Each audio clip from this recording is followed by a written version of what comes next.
Thanks very much, Naomi. I'm just going to be standing up here briefly because unusually for these lectures, you're getting a double act today. And the reason is that before he became a Hansard reporter, Stephen here worked for the History of Parliament Trust. So he knows a lot more about the history of parliamentary reporting than I do. So I think we're very fortunate to have him here, and we can benefit from his particular knowledge and expertise. So I'll hand over to him now to take us back in time.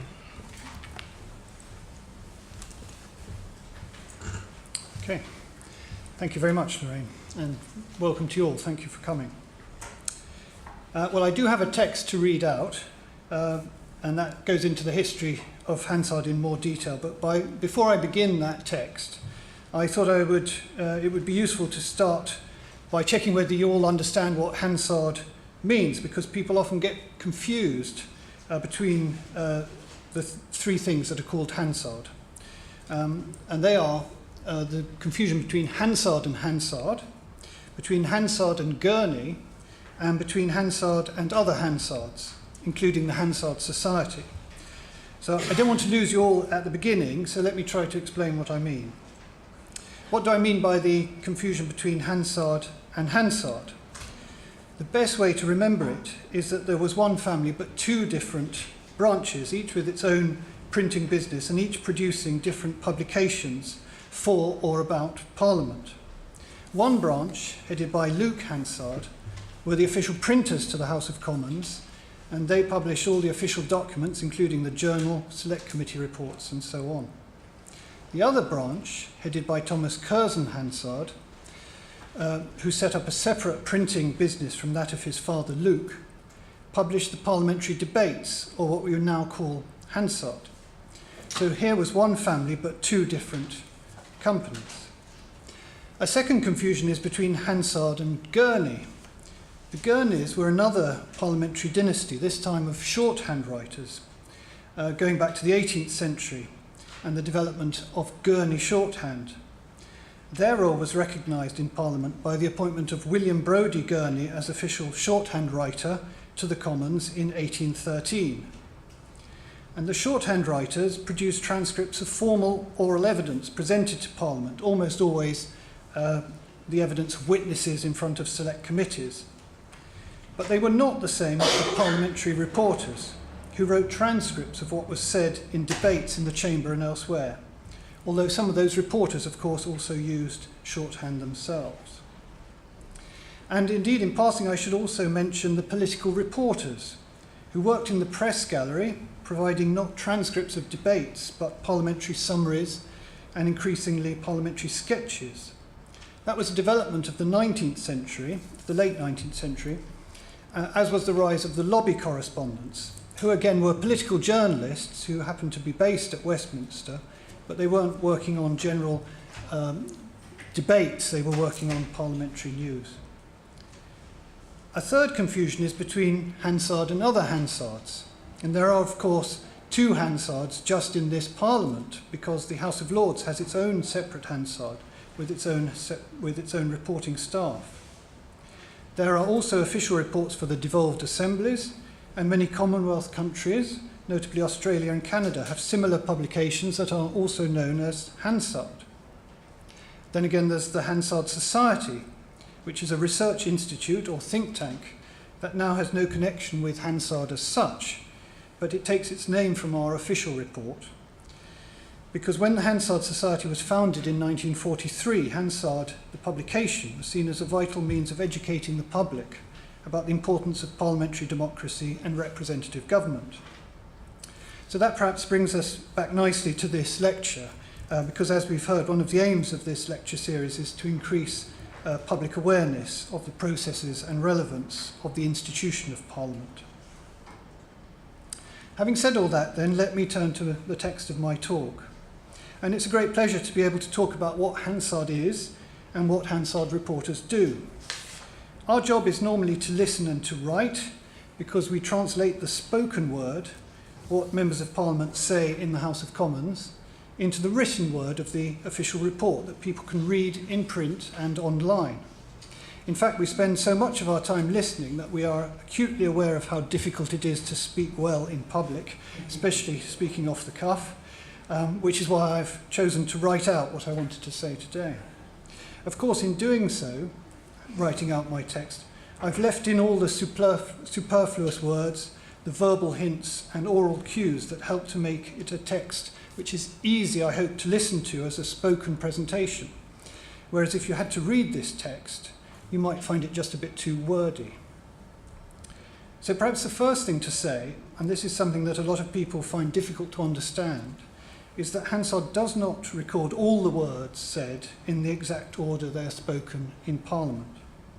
Hansard is not a verbatim or an absolutely verbatim word-for-word transcript.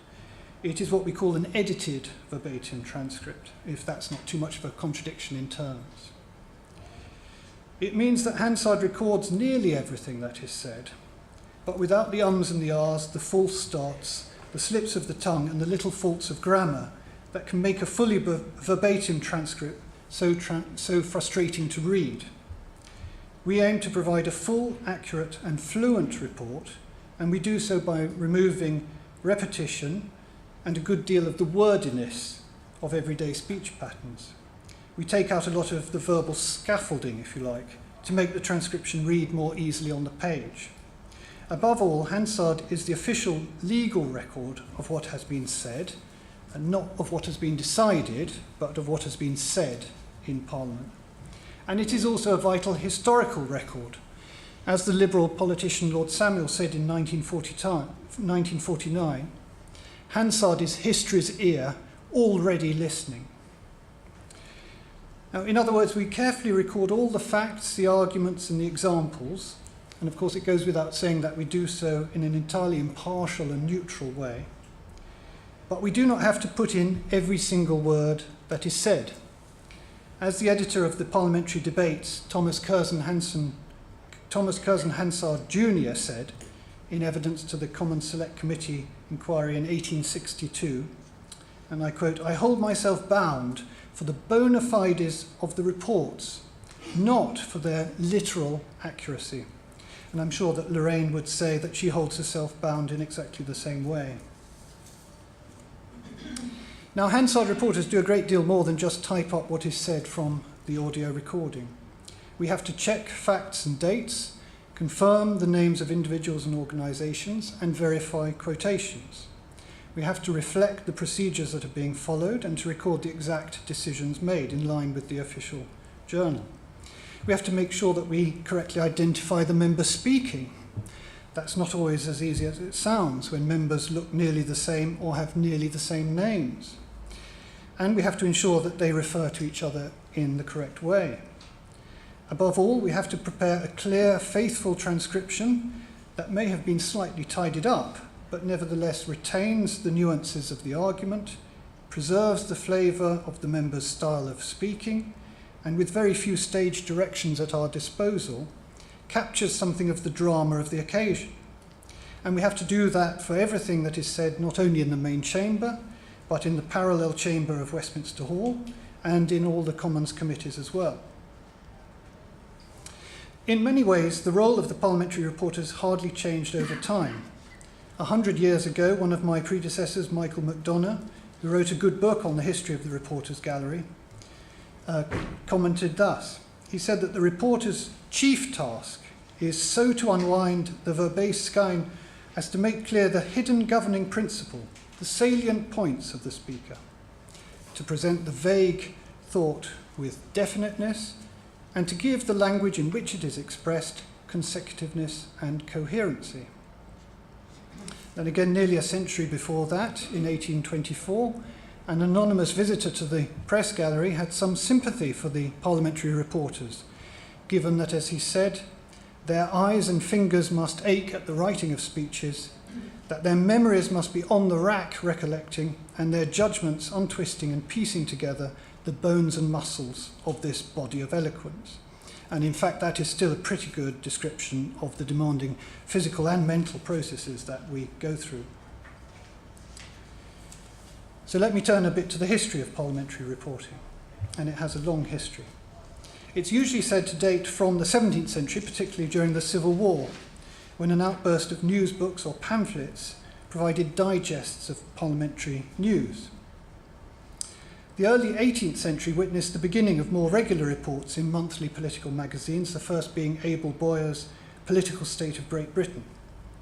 Various attempts were made by the House of Commons over time to assert its ancient privileges against the reporting of Parliament, but publishers usually evaded these restrictions, for instance by holding back publication until the recess, or by using a thinly disguised format, such as purporting to reproduce the debates of the Senate of Lilliput. One prominent early reporter was Dr. Samuel Johnson, who may never have actually attended Parliament. And it's important to understand that his type of parliamentary reporting was really a form of literary composition. He sometimes received little or no indication of what had happened in the chamber, and he certainly used his own words in his reports for the Gentleman's Magazine in the early 1740s. And there is a celebrated anecdote of how at a literary party, when the assembled company were praising an example of the elder Pitt's oratory, Johnson rather sheepishly admitted, "That speech I wrote in a garret in Exeter Street." In his defence, Johnson gave up parliamentary reporting when he realised that people were taking his accounts as verbatim reports of proceedings. A standoff in 1771 between the House of Commons and the newspaper publishers of parliamentary debates, who were powerfully backed by the City of London, led to Parliament turning a blind eye to the publication of its debates thereafter. That episode did not mean that Parliament had given up its zealously guarded right to keep its proceedings secret, but it did mean that Parliament recognised the futility of trying to restrict the publication of its debates when there was so much public interest in them. The de facto lifting of reporting restrictions coincided with and was perhaps related to a massive expansion in the number of newspapers and of newspaper readers. In the late 18th and early 19th centuries, extensive and sustained reports of proceedings in Parliament therefore started to be published continuously in the rival London newspapers, including the Times, which came to have the fullest coverage of parliamentary debates, certainly by the late 19th century. An outstanding innovator at the beginning of the 19th century was James Perry, who increased the Morning Chronicle's parliamentary output by being the first editor to use a team of reporters rather than just one reporter for each house. And it's also at the turn of the 19th century that what became known as Hansard first emerged.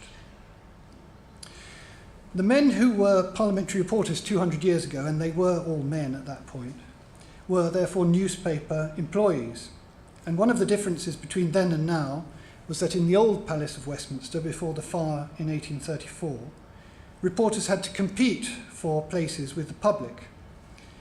By convention, they sat on the back row of the public gallery facing the Speaker's chair, which the Scot William Jerdan recorded was not only the best for hearing, but had no neighbours behind them to help the motion of their pencils with their knees and elbows. So unlike us, reporters had no automatic right of admission in the early 19th century.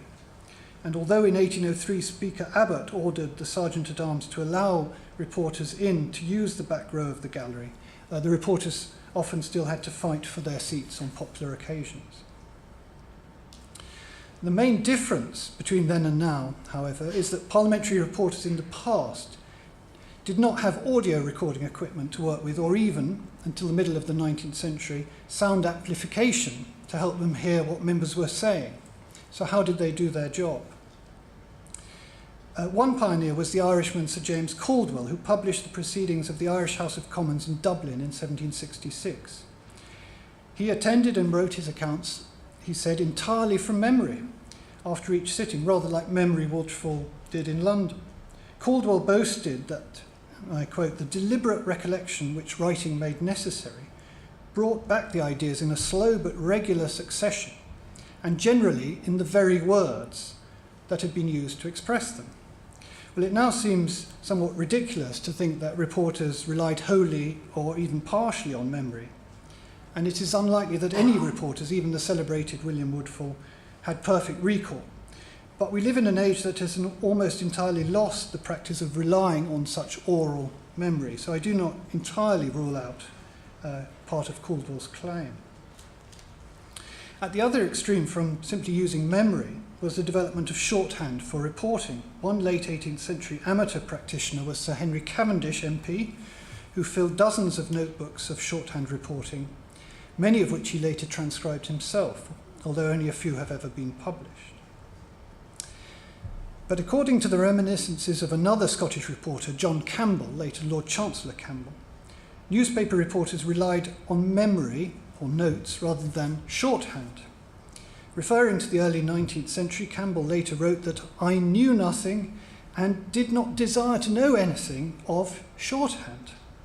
Instead, he advised that a reporter, and they were apparently permitted to take notes from about 1783, a reporter should take down notes in abbreviated longhand as rapidly as he can. He must then retire to his room and, looking at these, recollect the speech as it was delivered and give it with all fidelity, point and spirit as the speaker would write it out as if preparing it for the press. And interestingly, Campbell also noted that rather like today, as he said, fidelity is the first and indispensable requisite, but this does not demand an exposure of inaccuracies and repetitions. From the early 19th century, however, it became usual for the reporters to have to master shorthand, as the young Charles Dickens did, so that he could work on various newspapers and on his uncle John Barrow's publication called The Mirror of Parliament, which was a rival to Hansard for a time.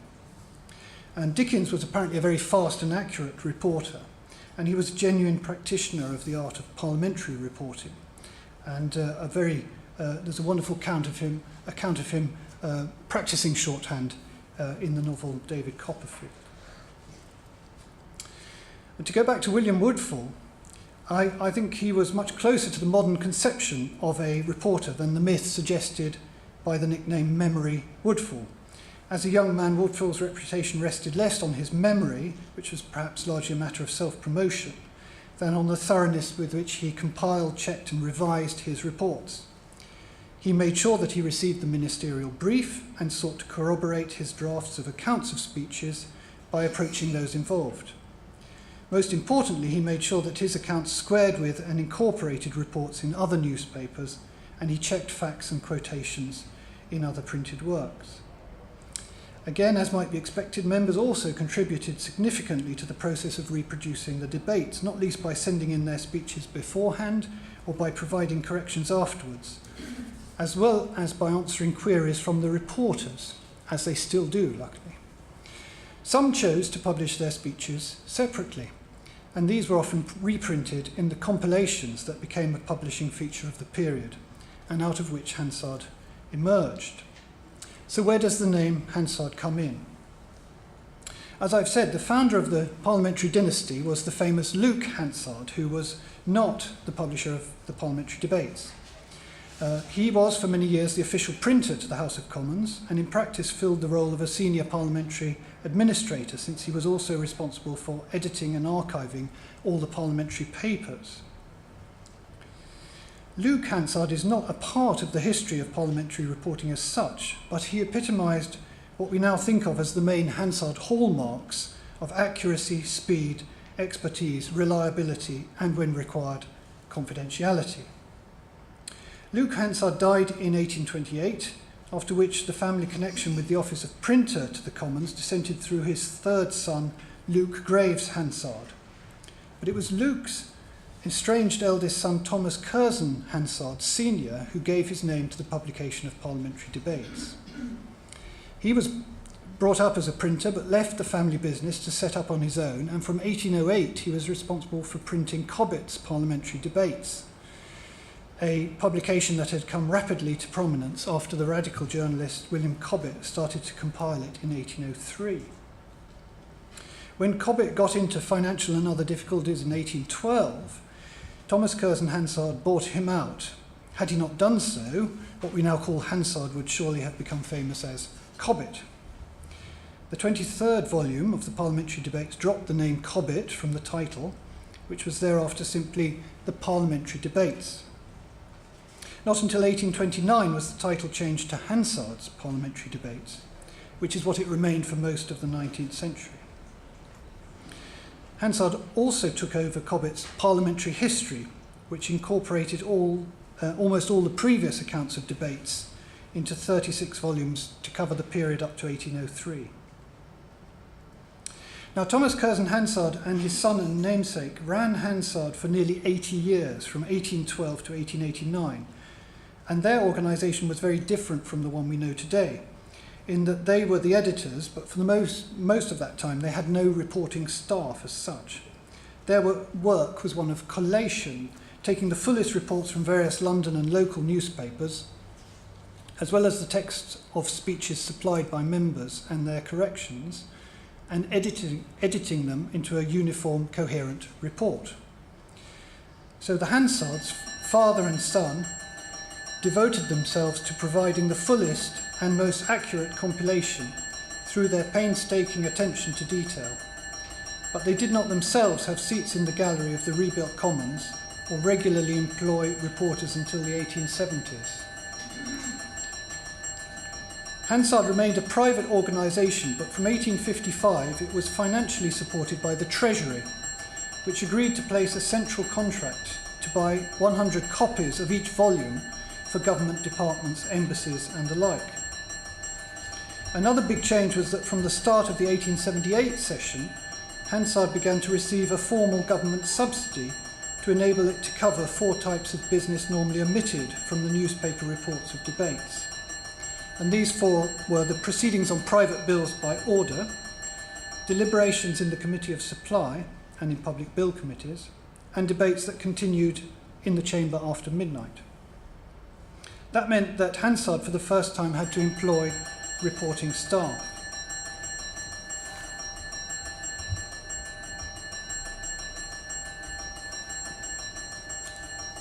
Parliamentary reporting had gradually become much more extensive.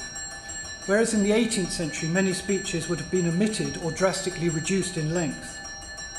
By the late 19th century, a convention had emerged that the speeches of ministers and other recognised leading figures should be given in the first person and as fully as possible, while almost all other speeches, which were usually in the third person, were summarised at not less than a third of their actual length. Members were able to revise their speeches, and an asterisk against the name of a speaker indicated that their speech had not simply been corrected but substantially altered. From the 1870s, a series of select committees investigated the accommodation, management and financing of the parliamentary debates. And although little was done in practice, the 2 central gallery seats above the speaker's chair were allocated to Hansard, and a committee room was also provided for the reporters to work in. A nadir was reached in the 1890s when a series of attempts were made to outsource Hansard to various other private concerns, including the short-lived Hansard Publishing Union, with the result that the reporting standards fell to a very low level. But to cut a long and rather sad story short, the situation was redeemed by the report of the 1907 Common Select Committee on Parliamentary Debates. It adopted terms of reference for reports that went back to a recommendation in the rather good 1893 report that speeches of all members should be given in the first person and treated in the same way, with transcriptions not being a phonographic record, and that rather strange term was derived from the name of the stenography machines that were coming into fashion at the time.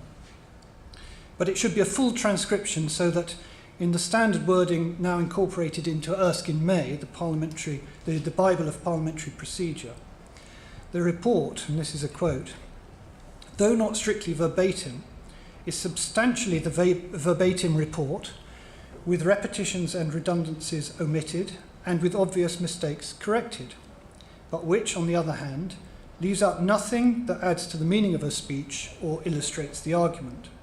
And those are the terms of reference to which we still work.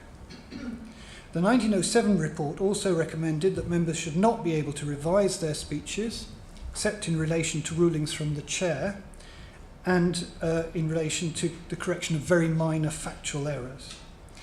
And it also condemned the arrangements for obtaining reports of debates by contract, and proposed that the Commons should set up its own reporting staff. That all led to the establishment of new arrangements so that from the start of the 1909 session, neutral and objective official reports of both houses were produced in separate series by staff employed directly by Parliament. And that, with one or two changes along the way, is still how Hansard is now organised. So at this point I will ask Lorraine to take over. Thank you very much.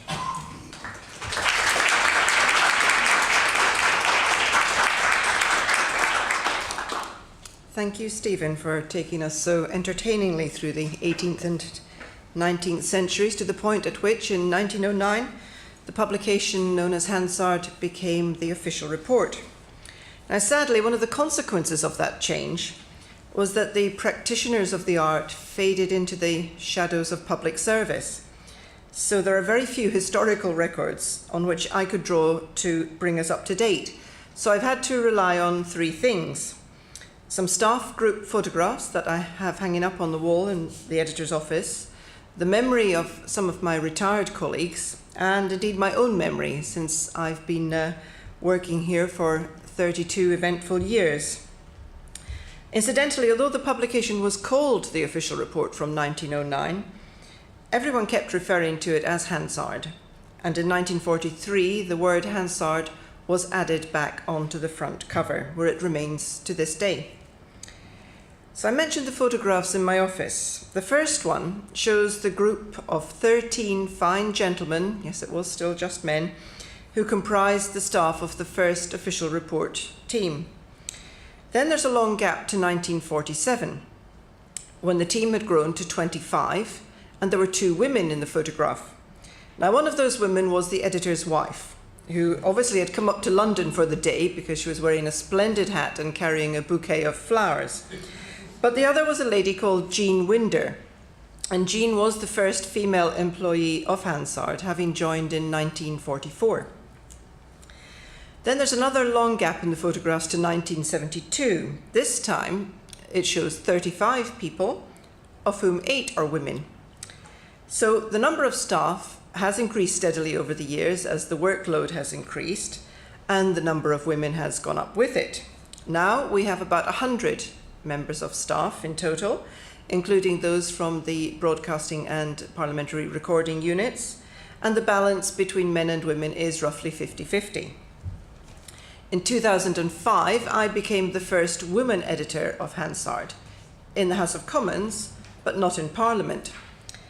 The House of Lords beat us to that by about 20 years, and they've had 3 women editors to our 1. But I'm glad to say that they have now embraced the concept of diversity and inclusion and equality, and their current editor, who's sitting just here, is a man. What other changes have we seen since 1909? Well, for a long time, the method of production stayed pretty much the same, using shorthand to record debates, typewriters to transcribe them, and sending heavily edited bits of paper over to our printers, Her Majesty's Stationery Office, to typeset and print them. But in the early 1970s, the number of committees had increased so much that it became impossible to recruit enough shorthand writers to cover them all. So Hansard had to come up with a new sort of reporter, and that was the transcriber. These ladies, for they were almost all ladies in those days, transcribed the tape recordings of committee meetings, and then the transcripts were edited by committee sub-editors. The House of Commons continued to be reported using shorthand only until the advent of radio broadcasting in the late 1970s, at which point it became necessary for the Hansard reporters also to have access to backup recordings. But the ability to write very fast, accurate shorthand remained one of the main skills, and it became very difficult to recruit people with that skill. Newspaper journalists, who had been one of the main areas of recruitment, had stopped the practice of taking full verbatim notes, and so their need for speed decreased. It got to the point where Hansard decided that the only way in which it could get the skilled reporters it needed was to set up its own shorthand school. And so we did that. In 1977, we took in our first batch of graduates, put them through a 2-year shorthand course. And we ran several such courses over the following 10 to 15 years. But during that time, we changed from teaching Pitman's shorthand to stenography, the machines that you see sometimes if you watch American courtroom dramas on TV. But that was still an expensive and time-consuming way to produce reporters. So the decision was taken, and not without a great deal of soul-searching, especially among us shorthand writers, that the most important skill of a Hansard reporter wasn't how they captured the words, but what they did with them afterwards. So we dropped the requirement for shorthand and devised instead a much shorter training program in tape reporting. It enabled us to turn out really good quality reporters within 6 to 9 months instead of the 2 years that it took with the shorthand courses, and it vastly increased the pool of potential recruits for Hansard. We do still have a few people who use shorthand, mostly the stenograph machine, but nowadays the vast majority of Hansard reporters work from the audio recording. Now, of course, when relying on technology, there is always the risk that it will fail. That hasn't happened too often, although there was an occasion about 10 years ago when the sound system in the chamber failed, and the only shorthand writer around at the time was me. So I had to grab a notebook and pen and go down to the chamber, sit at the clerk's table, which was quite nerve-wracking, in front of the speaker and attempt to use my very rusty shorthand to record what was going on. Now, luckily, it was the last debate on a Friday afternoon, and there was only the member and the minister there, so it was quite a sedate affair, and I coped all right. But I shudder to think what would have happened if it had happened during Prime Minister's question time, for example. We had another incident not too long ago when the microphone operator for the chamber was unable to get into his operating booth, and we lost all the sound amplification and recording for the first 7 minutes of question time. We could have done with the services of old Memory Woodfall then, I think. But through a combination of reporter's memory, a sub-editor taking a shorthand note, a very faint and scratchy recording made on a personal recorder up in the press gallery, and the help of members reconstructing what they had asked, we produced a pretty full report of proceedings, full enough that no one complained about it the next day anyway. What other changes have we seen over the years? Well, one such change was in the size of the printed version. Before 1980, Hansard was published in Royal Octavo. That's about the size of an iPad, for those of you who don't know what Royal Octavo is. But because the aging printing presses at HMSO had to be replaced, they recommended moving to A4, which was in accordance with modern printing technology. Some members were very unhappy about the prospect of modernisation. And over the course of 4 debates in the House, they fought a gallant rearguard action against the smaller size. To retain the smaller size, which of course was perfect for getting into one's overcoat pocket, as generations of members had been used to doing, or even of getting into one's handbag. The Conservative member for Canterbury at the time came up with what he no doubt thought was the clinching argument. The new size, he said, would be much more difficult to read in bed. When it came to the decision, however, those 63 stalwarts were unable to hold back the tide of change, and in January 1981, the new size was introduced. So we produce one of these documents every day. It's called the Daily Part, and we're able to include all proceedings up until the early hours of the morning. Our record is 1:45 a.m., and still have it printed and distributed and delivered to the House by 7:30 the following morning. A further change came in the cover price. Now, the cost of printing Hansard used to be the responsibility of the Treasury, and it was the Prime Minister, as the First Lord of the Treasury, who had to decide our cover price. Shortly after Margaret Thatcher was elected as Prime Minister in 1979, she was told that she had to make that decision. And she asked 2 questions. How much does it cost, and how much profit does it make? Well, she didn't much like the answers. The first was 80 pence, and the second was none. In fact, the minister who brought her this news had to own up to the fact that, in fact, Hansard had to be subsidised, substantially subsidised, in order for it to be sold at 80 pence. Mrs. Thatcher's response was typically robust. She ordered that the subsidy be eliminated by the end of that first Parliament, and that Hansard should be sold at an economic price. So the cover price rose to £5. where it remains today actually, so it has defied inflation somewhat. But as the price rose, so the number of people and institutions buying copies fell dramatically, from 4,000 in 1979 to close to 1,000 10 years later, to just a handful today. But of course it is now freely available on the internet, so it isn't surprising that very few people buy the paper version. Sitting times have also changed a lot over the years. When I started, it wasn't unusual for the House to sit until 3 or 4 o'clock in the morning, almost every sitting day. Although, to be fair, they didn't start until 2:30 in the afternoon, so we had the mornings to sleep in.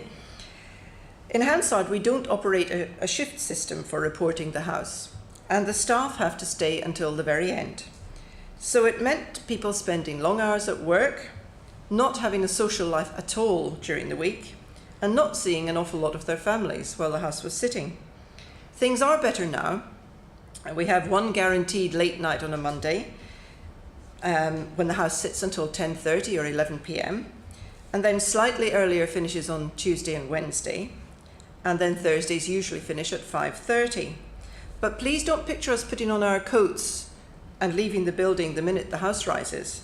The Hansard staff are still here, finishing up the reports a good hour or hour and a half after the House rises.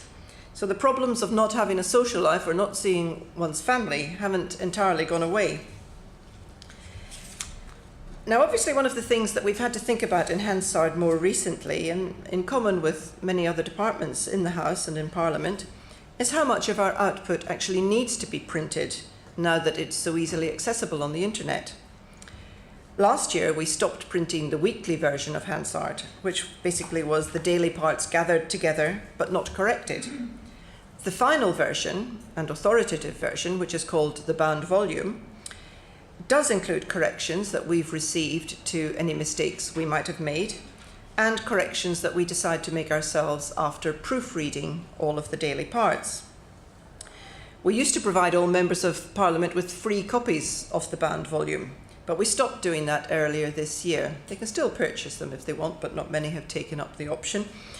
And now we print only enough copies for the libraries and the other procedural offices here in Parliament, and for the deposit libraries around the country.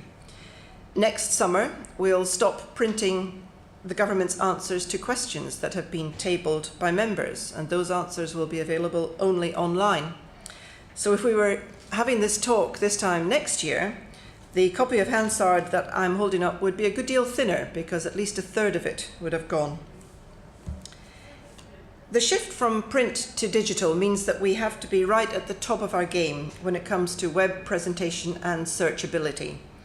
And we'll be focusing on improving both of those over the next couple of years. We already publish Hansard reports on the day itself. We call it Rolling Hansard, and on the website it's called Today in the Commons, and there's a similar page for the House of Lords called Today in the Lords. Our target is to have a member's speech online within 3 hours of their having finished speaking, which is a pretty quick turnaround. We do high-profile events such as Prime Minister's question time even quicker, and I think our record there is producing that within 1 hour and 20 minutes of the end of Prime Minister's questions. Rolling Hansard has been a real success story for us, and the latest web statistics show that we had 23,000 external hits on it last month, which is a 15% increase on the year before. Another area where we intend to up our game is in the relationship between words and pictures.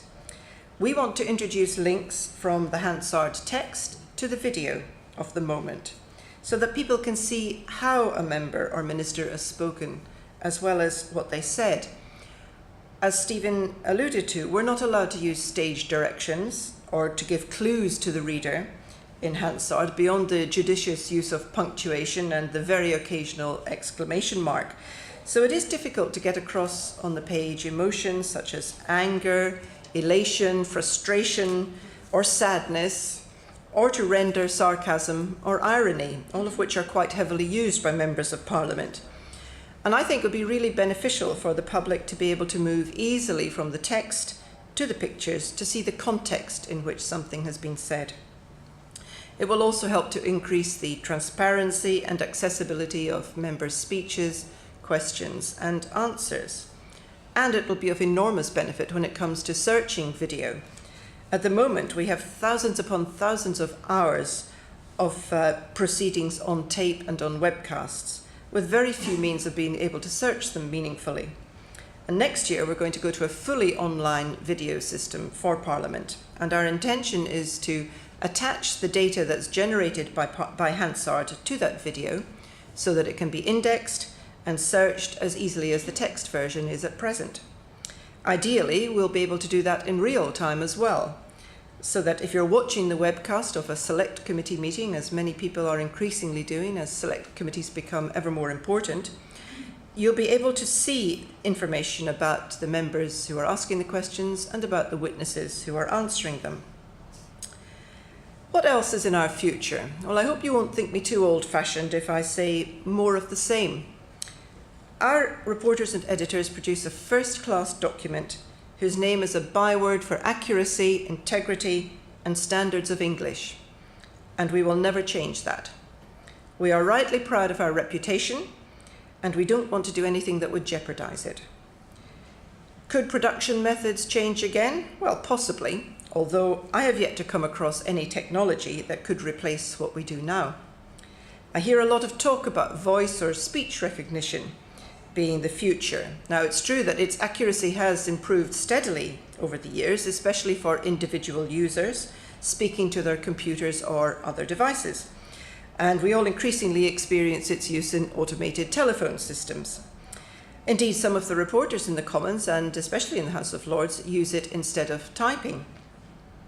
But it's quite another task to get voice recognition to recognise 650 different voices. We have 650 members in the Commons, some with strong accents, some of them sometimes mumbling a bit, sometimes shouting to make themselves heard above the din, sometimes all speaking at the same time.